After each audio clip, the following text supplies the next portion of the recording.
আমাদের জীবনে ধৈর্যটা হচ্ছে সবথেকে বড় জিনিস। যদি আমরা কোনো কিছু ধৈর্য ধরে চেষ্টা করে যাই তবে আমরা সাকসেস অবশ্যই পাব। আর আমরা যদি জীবনের প্রথমেই হতাশ হয়ে যাই যে না ধুস হচ্ছে না, পারছি না, কি হবে করে, হচ্ছে না তো আমার দ্বারা, ভুল। চেষ্টা করো। আজ হচ্ছে না কাল হবে, কাল হবে না পরশু হবে, পরশু হবে না তরশু হবে। এইভাবে করতে করতে একদিন ঠিক তুমি সাকসেস পাবে।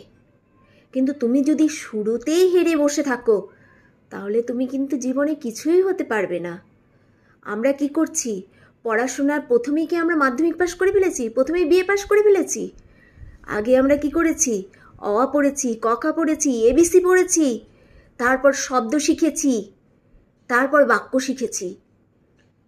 তার মানে আমাকে ওগুলো শিখতে হয়েছে ধৈর্য ধরে।